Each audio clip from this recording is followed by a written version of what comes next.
Can you have that intellectually honest discussion with that kind of rhetoric? Yes, I can, Dana, because the point I'm highlighting is that even the people who, in good spirit, we all agree that the KKK was an awful organization that is a toxic stain in our national history. Democrats. So given that we can start from that point of agreement, now that allows us to say, well, who actually sounds more like that organization today? Oh. The people who are calling for more racial discrimination on the basis of skin color. So yes, I think that is an intellectual... Stop him.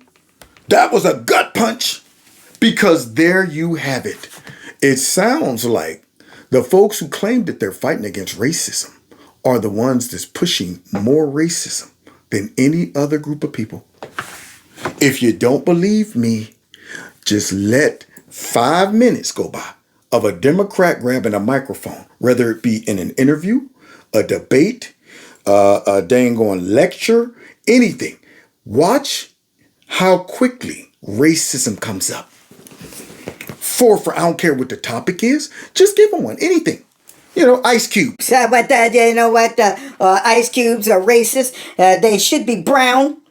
The fact that white ice cubes are marketed in glasses, it shows that the white man subliminally are planting white ice cubes inside of drinks to prove that he still reigns superior in the United States. That's right. Mm-hmm. Cartoons. The Peanuts. Oh, well, I'm glad you bring that up. I noticed that Snoopy was white, and, the overall color of Snoopy was white, and it shows this oppression and suppression of the black man. The fact that they only let him have a black nose and a couple little black spots to show that the black man is inferior to the white man. Yes, that's what it is. Any other questions? That's how they operate.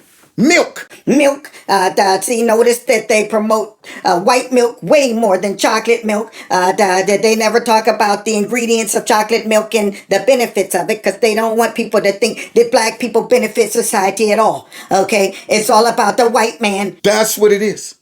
How about teeth? Everybody wants white teeth, but really we should be asking the question, why don't we want brown teeth? Teeth of color. See, people discriminate against yellow and brown and black teeth. See, we want all white teeth because of the white supremacy that exists in our nation. That's what would happen if you put a Democrat in front of a mic for about 30 seconds. Not about sounding for a provocative discussion that we need to have in this The country. whole point is the KKK wasn't just about rhetoric. We have to speak openly. They lynched people. They murdered people. They raped people. They burned their Democrats? homes simply because of... Wrong. Okay, so again, that is obviously a wrong if you want to thing have an intellectual discussion... And what's your point, Dana? I mean, you act like he's going to be like, yeah, that's a good thing. Is that what you're thinking? You know, you think he made the comparison just to point out the fact that, and apparently Ayanna Pressley is going around doing all of the physical things that the KKK did, or should I say those Democrats. You think that's why he's bringing that up? Or could it be the mentality that the KKK had when it comes down to discrimination, stereotypes, and prejudices, and keeping black people on a certain plantation with a certain mentality, certain expectation? They didn't want them thinking outside of how black people should think based on how the white man and those KKK members had them programmed. Don't you be thinking black people could come to this water fountain and drink freely. Don't you be thinking that, man, we can get on the front of the bus just like the rest of those whiteys. Don't you be thinking that stuff, man. Y'all all got to be like, you's crazy. We could never go in there and shop with those white folks. You's crazy if you try. That's what they want. They want all black people thinking just like that. Just like Ayanna Pressley did. Just like the KKK did. And yet she's talking about, don't you think that it's not a non-starter because of what you accused her of being? He accused her of using words that these people would use and ideas that they have. Do you think that maybe comparing her to the Grand Wizard and the notion of what she said to being a modern leader of the KKK was maybe a step too far? I stand by what I said to provoke an open and honest discussion in this country. We need to have real, open, honest, raw conversation as Americans. That is our path to national unity. And there are many Americans today who are deeply frustrated by the new culture I'm of just not anti-racism. sure how racism in new provoking a discussion. And we need to have that debate in the open. Discussion. Dan, I think I'm that not you're so doing, sure how with due provoking respect, a what many in the discussion media do, of picking on some fringe comment in the context of a broader context that I was offering it in a speech. Well, that's what they do. All right, so avoiding you the just said meat that of your the comment issue. was fringe. Let's have the Yeah. See, she didn't want to talk about all of the other stuff and all of his other policies. No. The whole segment, race related. Now, like I said, as we close out, I don't care how you feel about Vivek, but he is ruffling a lot of feathers. And the things that he is saying is getting under the skin of the left to where he is popped up on their radar. And they are attacking him as if he was a Donald Trump or was a legitimate conservative. Now, it is a lot to be seen in regards to him. There's some stuff that surfaced, and I'm not one to buy into stuff. I try to judge people based on their behavior. And we'll see how this guy performs down the stretch. Now, he is no substitute for Trump. I guarantee you he's not going to beat Trump out. I don't even know if he'll make a great vice president. Frankly, somebody like a Kerry Lake, I like. But I will say this, based on this video and everything that he has said, I agree with. And what I also agree with is the fact that the left doesn't agree with it. The fact that they are taking all of this time and making this effort to assassinate this dude's character and to undermine these statements and narratives and putting words in his mouth, they're putting a lot of energy into assassinating what he has to say. Because one, he's a minority. And they can't have people knowing that, oh, not all minorities buy into this racism mess, you know. And two, he's younger and he might start influencing some younger conservatives or people who might be considering conservatism. And three, he's not saying what they believe all minorities should say.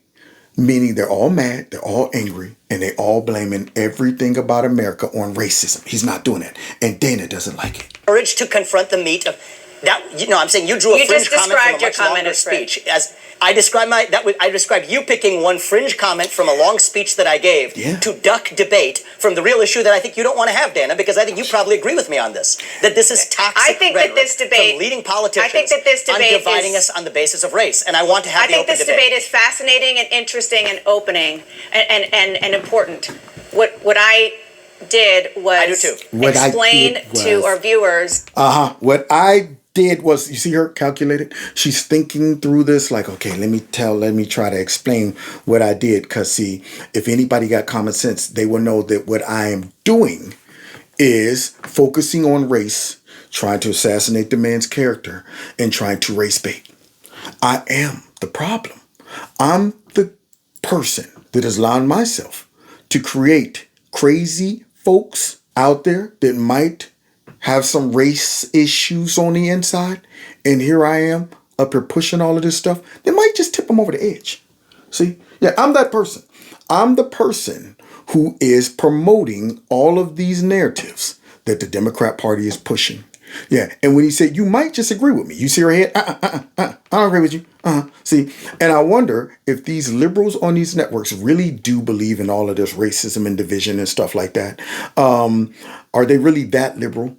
Or do they realize that, no, I'm just a prostitute? I know that racism is the biggest threat to the homeland. I know that that's not the biggest issue in the black community. I know that.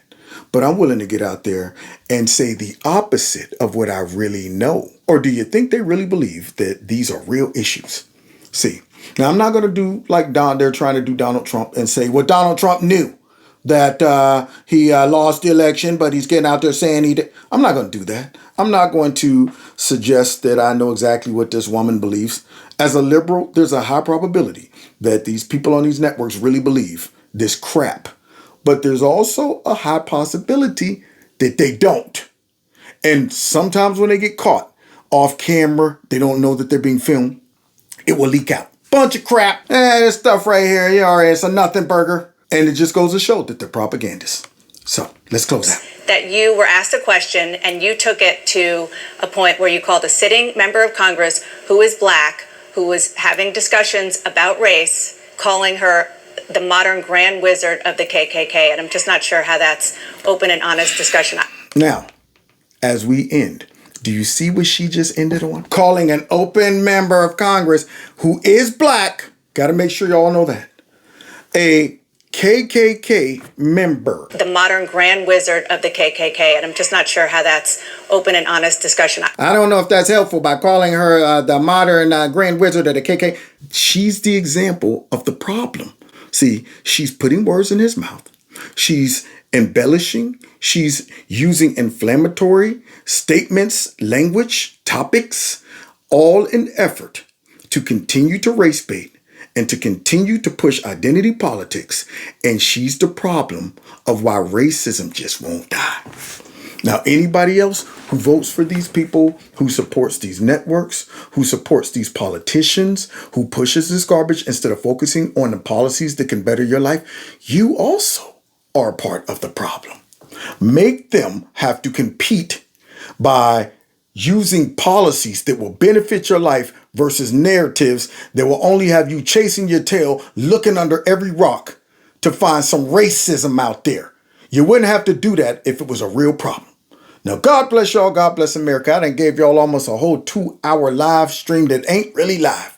But I'm in the corner right now chatting. So I'm saying this to my future self because I haven't uploaded this live stream yet. Kevin, if you're listening, a great job on this live stream. Kevin, share the video. And don't forget to donate $1 gazillion trillion to your own self in the future. Write an IOU to yourself. But for any of those out there that's watching this live stream and want to donate $100 gazillion trillion to my channel, feel free. Because YouTube ain't helping me out at all. Dang on it. We got to stick together. So there are links in the bottom of this video to do that. And as we close, make sure you hit that like button. Don't forget to dial that number that is in the beginning of the live stream so you can stay connected with me and put MAGA in there. And I will confirm that you are now in Kevin's Corner and keep you up to date on any of the new uploads that I put on YouTube and live streams as well. Check out the podcast. All of these live streams are converted into a podcast on pretty much all the podcast platforms. So you can listen to my melodious voice on your podcast. Okay. And then also subscribe to my alternative channel. Please do that just in case they unexist me on this channel. Okay. Now I hate to have to expose them, but then again, I ain't going to be like them and lie about it. I don't hate it. I love it. I love exposing their hypocrisy and their corruption. God bless y'all. God bless America. We'll see y'all next time in Kevin's Corner. Take care.